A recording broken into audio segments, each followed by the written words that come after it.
Hello students, welcome to R H chemistry.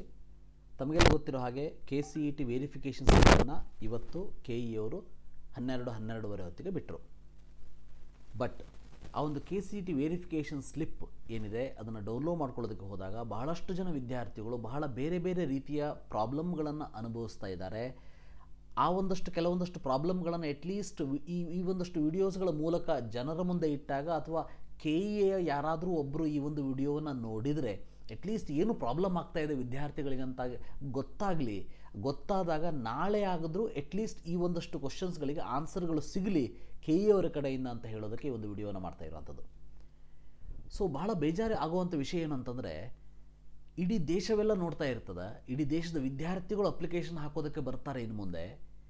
So ಕರ್ನಾಟಕದ ಲಕ್ಷಾಂತರ ವಿದ್ಯಾರ್ಥಿಗಳ ಒಂದು ಭವಿಷ್ಯವನ್ನು ನಿರ್ಧರಿಸುವಂತಹ KEA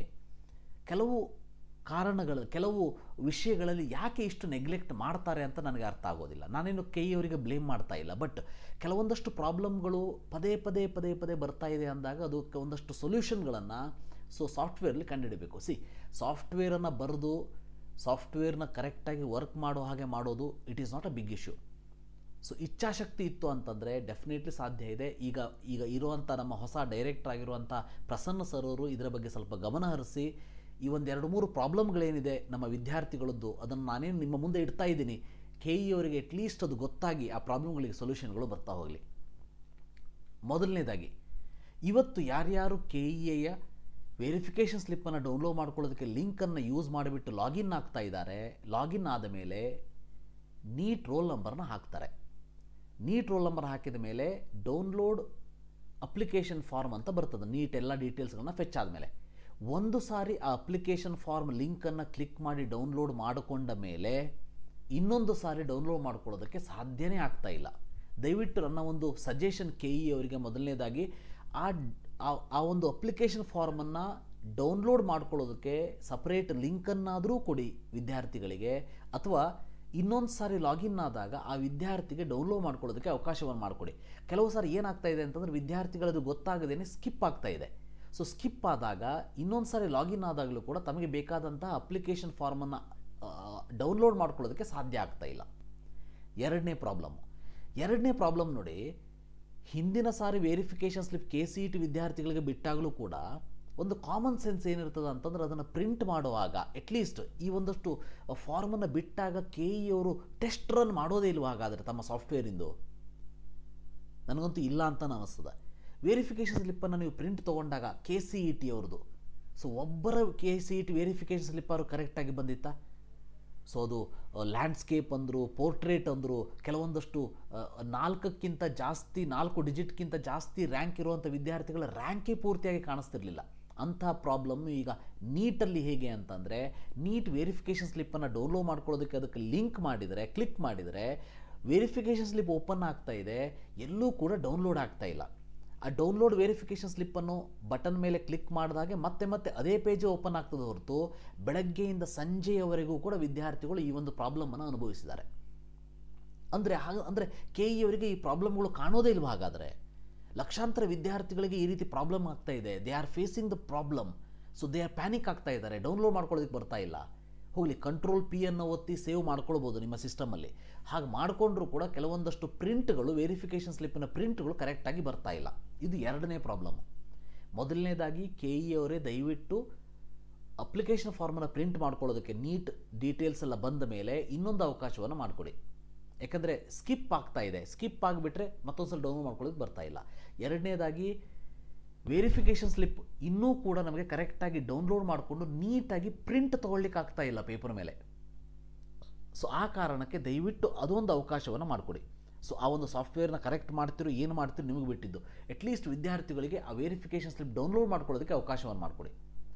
ಮೂರನೇದಾಗಿ, ಈಗೊಂದು ತಿಂಗಳಿನಿಂದ ಅಥವಾ ಆಲ್ಮೋಸ್ಟ್ 1.5 ಅಥವಾ 2 ತಿಂಗಳಿನಿಂದ ಯಾರ್ಯಾರು ಅಪ್ಲಿಕೇಶನ್ ಫಾರ್ಮನ್ನು ಹೊಸದಾಗಿ ಡೌನ್ಲೋಡ್ ಮಾಡ್ಕೊಳ್ತಾ ಇದ್ದಾರೆ, ಈ ಬೆಂಗಳೂರು ನಾರ್ತ್ ಅನ್ನೋ ಒಂದು ಡಿಸ್ಟಿಕ್ ಎಲ್ಲರ ಅಪ್ಲಿಕೇಶನ್ ಫಾರ್ಮಲ್ಲಿ ಬರ್ತಾ ಇದೆ.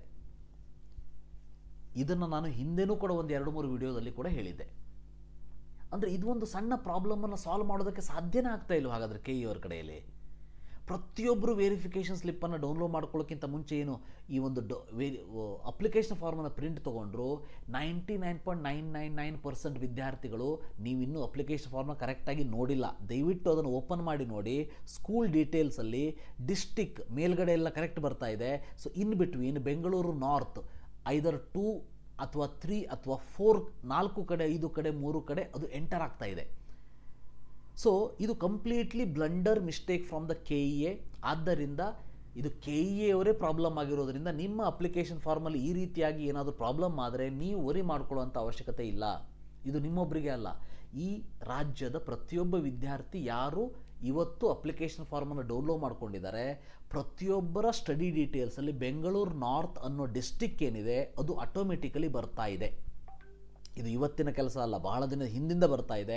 ಇದನ್ನು ನಾನು ಅವತ್ತು ಕೂಡ ಹೇಳಿದ್ದೀನಿ. KEA ಅವರೇ ದಯವಿಟ್ಟು ಈ ಒಂದು ಪಾಯಿಂಟನ್ನು ಚೇಂಜ್ ಮಾಡ್ಕೊಳ್ಳಿ. ಬೆಂಗಳೂರು ನಾರ್ತ್ ಬರದೇ ಇರೋ ಹಾಗೆ ಮಾಡಿ. ಇಟ್ಸ್ ಅ ಸಾಫ್ಟ್ವೇರ್ ಇಶ್ಯೂ ಅಷ್ಟೇ, ಅದನ್ನು ಕರೆಕ್ಟ್ ಮಾಡೋದಕ್ಕೆ ಎಷ್ಟೊತ್ತು ಕೂಡ ಬೇಡ. ಹಾಗಾದರೆ ಈ ಪ್ರಾಬ್ಲಮ್ ನಿಮ್ಗೆ ಗೊತ್ತೇ ಇಲ್ವಾ? ಗೊತ್ತಿಲ್ಲ ಅಂದರೆ ದಯವಿಟ್ಟು ಈಗ ನಾನು ಹೇಳ್ತಾ ಇದ್ದೀನಿ, ದಯವಿಟ್ಟು ಅದನ್ನು ತಿದ್ದುಕೊಳ್ಳಿ. KEA ಅವರೇ ದಯವಿಟ್ಟು ಬೆಂಗಳೂರು ನಾರ್ತ್ ಅಂತ ಬರದೇ ಇರುವಾಗೆ ನಿಮ್ಮ ಅಪ್ಲಿಕೇಶನ್ ಫಾರ್ಮನ್ನು ರೆಡಿ ಮಾಡಿ. ಪ್ರತಿಯೊಬ್ಬ ವಿದ್ಯಾರ್ಥಿ ಬೇಕಾದರೆ ಈ ಒಂದು ವಿಡಿಯೋ ಆದಮೇಲೆ ನೀವು ಕೂಡ ತೆಗೆದು ನೋಡಿ. ಸೊ ನಿಮ್ಮ ಅಪ್ಲಿಕೇಶನ್ ಫಾರ್ಮಲ್ಲಿ ಬೆಂಗಳೂರು ನಾರ್ತ್ ಅಂತ ಬಂದೇ ಬಂದಿರ್ತದೆ. ಇದು 3ನೇ ಪಾಯಿಂಟು. ಇನ್ನು 4ನೇ ಪಾಯಿಂಟು, ಸೊ KEA ಅವರ ಕಡೆಯಿಂದ ಒಂದು ಕ್ಲಾರಿಟಿ ಏನು ಬೇಕು ಅಂತಂದರೆ, ನಮ್ಮ ರಾಜ್ಯದ ಕ್ಲಾಸ್ B, ಕ್ಲಾಸ್ C ಮತ್ತು ಕ್ಲಾಸ್ D ವಿದ್ಯಾರ್ಥಿಗಳಿಗೆ ವೆರಿಫಿಕೇಷನಿಗೆ ಯಾವಾಗ ಕರೀತೀರಿ? ಯಾರು KCET ವೆರಿಫಿಕೇಷನ್ ಇದ್ದಾಗ ಹೋಗಿ ಮಾಡ್ಕೊಂಡು ಬಂದಿದ್ದಾರೆ ಫೈನ್. ಯಾರು ಹೋಗಿಲ್ಲ ಅಂದರೆ ಯಾರೋ ಒಂದಷ್ಟು ಜನ CET ಎಕ್ಸಾಮನ್ನೇ ಬರೋದಿಲ್ಲ ಅಂಥವರಿಗೆ ವೆರಿಫಿಕೇಷನ್ ಸ್ಲಿಪ್ಪನ್ನು ಡೌನ್ಲೋಡ್ ಮಾಡ್ಕೊಳ್ಳೋದಕ್ಕೆ ಹೋದಾಗ ಬ್ಲ್ಯಾಂಕ್ ಬರ್ತಾ ಇದೆ. ಅವರ ಒಂದು ವೆರಿಫಿಕೇಷನ್ ಯಾವಾಗ ಮಾಡೋದಕ್ಕೆ ಕರೀತೀರಿ? ಅಟ್ಲೀಸ್ಟ್ ಆ ಒಂದು ಇನ್ಫಾರ್ಮೇಷನ್ನ ತಮ್ಮ ಒಂದು ನೋಟಿಫಿಕೇಷನಲ್ಲಿ ಕೊಡಿ. ಅಂದರೆ ವಿದ್ಯಾರ್ಥಿಗಳಿಗೆ ಹೆಲ್ಪ್ ಆಗ್ತದೆ. ಇಲ್ಲ ಅಂದರೆ ಪಾಪ ಇಷ್ಟೆಲ್ಲ ದಿನ ಭಾಳ ಬೇಜಾರನ್ನು ಅನುಭವಿಸಿದ್ದಾರೆ, ಅವರು ಭಾಳ ತ್ರಾಸನ್ನು ಅನುಭವಿಸಿದ್ದಾರೆ. ಇನ್ನೂ ಕೂಡ ಯಾಕೆ ತ್ರಾಸು ಕೊಡಬೇಕು ಅವರಿಗೆ? ನಿಮಗೆ ನಾನು ವಿತ್ ಪ್ರೂಫ್ ತೋರಿಸ್ತೀನಿ. ಇಲ್ಲಿ ನೋಡಿ, ಈ ರೀತಿಯಾಗಿ ಪ್ರತಿಯೊಂದು ಕೂಡ ಬ್ಲ್ಯಾಂಕ್ ಬರ್ತಾ ಇದೆ. ಇದು mainly class B, class C ಮತ್ತು ಕ್ಲಾಸ್ D ವಿದ್ಯಾರ್ಥಿಗಳಿಗೆ ವೆರಿಫಿಕೇಷನ್ ಸ್ಲಿಪ್ಪಲ್ಲಿ ಏನೂ ಬರ್ತಾ ಇಲ್ಲ. ಸೀಕ್ರೆಟ್ ಕೀ ಇಲ್ಲ, ಅಪ್ಲಿಕೇಶನ್ ನಂಬರ್ ಇಲ್ಲ, CET ನಂಬರ್ ಇಲ್ಲ. ಯಾಕೆ ಹೀಗೆ? ಇದು ಬರ್ತಿಲ್ಲ ಅಂದರೆ ಈ ರೀತಿಯಾಗಿ ಬರ್ತಾ ಇಲ್ಲ ಅಂಥೇಳಿ ನಿಮ್ಮ KE ವೆಬ್ಸೈಟ್ನಲ್ಲಿ ನಮಗೊಂದು ಚೂರು ಹೇಳ್ಕೊಡಿ, ಒಂದು ನೋಟಿಫಿಕೇಷನ್ ಬಿಡಿ. ಸೊ ಈ ರೀತಿ ಆಗ್ತಾ ಇದೆ ಪ್ರಾಬ್ಲಮ್ಮು, ಈ ರೀತಿ ಆಗೋದ್ರಿಂದ ಈ ರೀತಿ ಆಗ್ತಾ ಇದೆ, ದಯವಿಟ್ಟು ವೇಟ್ ಮಾಡಿ. ಅಥವಾ ಈ ದಿವಸಗಳಲ್ಲಿ KEA ಹತ್ತಿರ ಬಂದುಬಿಟ್ಟು ಸೊ KEA ನಿಮ್ಮ ಪ್ರಾಬ್ಲಮನ್ನು ಸಾಲ್ವ್ ಮಾಡ್ತದೆ ಅನ್ನೋ ಒಂದು ಸಮಾಧಾನವನ್ನಾದರೂ ಕೊಡಿ. ನನಗೆ ಹೀಗೆ ಆದಂಥ ವಿದ್ಯಾರ್ಥಿಗಳಿಗೆ ಎಲ್ಲರಿಗೂ ಕೂಡ ಹೇಳ್ತಾ ಇದ್ದೀನಿ, ದಯವಿಟ್ಟು ನೀವು KEAಗೆ ಹೋಗಿ KEA ಅವರಿಗೆ ಕೇಳಿ, ಅಷ್ಟೇ, ಮತ್ತೇನೂ ಇಲ್ಲ. ಅಟ್ಲೀಸ್ಟ್ ಅವರೊಂದು ಕರೆಕ್ಟಾದ ಶೆಡ್ಯೂಲನ್ನಾದರೂ ಕೊಡಬೇಕಲ್ವ KEA ಅವರು. ಸೊ ಈ ರೀತಿಯಾಗಿ ಬನ್ನಿ. ಎಸ್ಪೆಷಲಿ ಕ್ಲಾಸ್ B, C ಮತ್ತು D ವಿದ್ಯಾರ್ಥಿಗಳ ವೆರಿಫಿಕೇಷನ್ ಸ್ಲಿಪ್ ಬ್ಲ್ಯಾಂಕ್ ಬರ್ತಾ ಇದೆ. ಸೊ ದಯವಿಟ್ಟು ಆ ಒಂದು ಪ್ರಾಬ್ಲಮನ್ನು ಸಾಲ್ವ್ ಮಾಡಿ.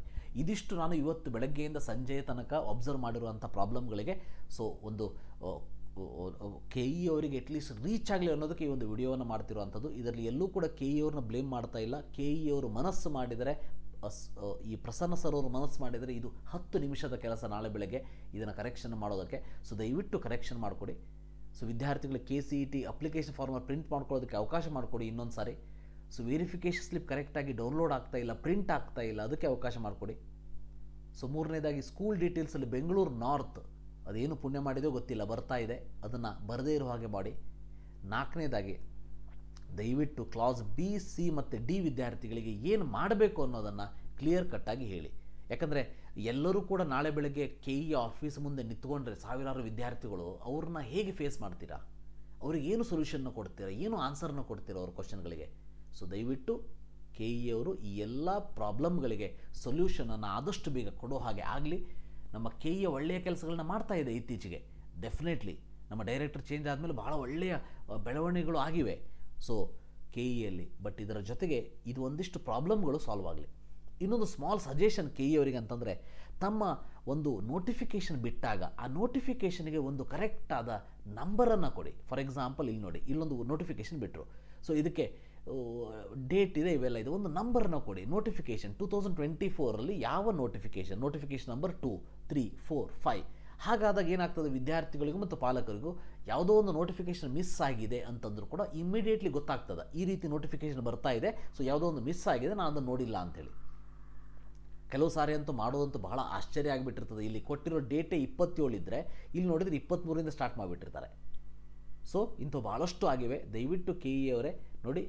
ಸೊ ಇಂತಹ ಕೆಲವೊಂದಷ್ಟು ಕೇಸ್ಗಳಲ್ಲಿ ಇಲ್ಲಿ ಮೇಲ್ಗಡೆ ನೋಡಿ, ಇನ್ನೂ ಕೂಡ ಇಲ್ಲಿ ಲೆಟರ್ ಹೆಡ್ ಕೂಡ ಇಲ್ಲ ಇಲ್ಲಿ ಕೆ ಇ ಅವ್ರದ್ದು. ಸೊ ತಮ್ಮ ನೋಟಿಫಿಕೇಷನ್ನ ಕೊಡಬೇಕಾದ್ರೆ, ನೋಟಿಸನ್ನು ಕೊಡಬೇಕಾದ್ರೆ ಆ ನೋಟಿಸ್ಗೆ ಒಂದು ನಂಬರನ್ನು ಕೊಡ್ತಾ ಹೋದರೆ 1 2 3 4 ಅಂತೇಳಿ ನಮಗೆಲ್ಲರಿಗೂ ಕೂಡ ಹೆಲ್ಪ್ ಆಗ್ತದೆ. ಯಾವುದೇ ನೋಟಿಫಿಕೇಷನ್ ಮಿಸ್ ಆಗದೇ ಇರೋ ಹಾಗೆ ನಮ್ಮ ವಿದ್ಯಾರ್ಥಿಗಳಿಗೆ ಹೆಲ್ಪ್ ಆಗ್ತದೆ ಅನ್ನೋದು ಲಾಸ್ಟ್ ಸಜೆಷನ್ ಇವತ್ತಿನದು. ಸೊ ಈ ಒಂದು ವಿಡಿಯೋ ರಾತ್ರಿ 12 ಗಂಟೆ 2 ನಿಮಿಷಕ್ಕೆ ಈ ಒಂದು ವಿಡಿಯೋನ ಮುಗಿಸ್ತಾ ಇದ್ದೀನಿ. Good night for all. But K E ಅವರು ನಾಳೆ ಬೆಳಗ್ಗೆ ಹೊತ್ತಿಗೆ ಈ ಪ್ರಾಬ್ಲಮ್ಗಳಿಗೆ ಸೊಲ್ಯೂಷನನ್ನು ಕೊಡಲಿ ಅಂತ ಹೇಳ್ತಾ ಈ ಒಂದು ವಿಡಿಯೋನ ಇಲ್ಲೇ ಮುಗಿಸ್ತೀನಿ. Thank you. Have a nice day.